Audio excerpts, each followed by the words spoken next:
अस्सलाम वालेकुम जी। ਅਸੀਂ ਜੀ ਟਾਈਟੈਨਿਕ ਤੇ ਚੱਲੇ ਆ। ਟਾਈਟੈਨਿਕ ਤੇ ਨਹੀਂ, ਲਾਈਟ ਹਾਊਸ ਸਪੈਸ਼ਲ ਕੁਆਲਿਟੀ ਦਾ ਲਾਈਟ ਹਾਊਸ ਦਾ ਵੀਜ਼ਾ ਆ ਗਿਆ ਹੈ ਆਪਣਾ। ਠੀਕ ਹੈ, ਵੀਜ਼ੇ ਦੇ ਪੇਪਰ ਵਗੈਰਾ ਤੁਹਾਨੂੰ ਮੈਂ ਹੁਣੇ ਚੈੱਕ ਕਰਾ ਦੇਣਾ ਸਾਰੇ ਮੁਕੰਮਲ ਪ੍ਰੂਫ ਦੇ ਨਾਲ।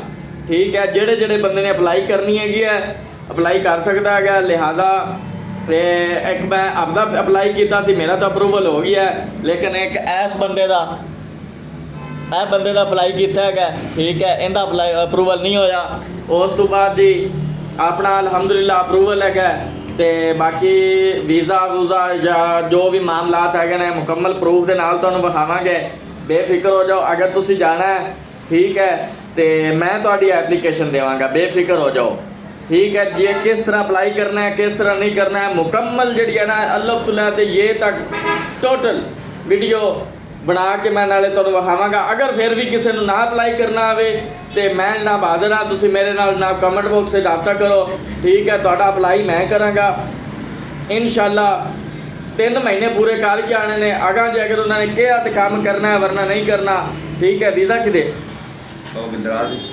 वीज़ा मुकम्मल तो विखावांगे जी। ठीक है, नेक्स्ट वीडियो का इंतज़ार करो। बाय, अल्लाह हाफिज़। लेकिन जिन्हें अप्लाई करना है मिनट मार के मेरे लिए कमेंट करे, उनका भी अप्लाई करिए। श्याम।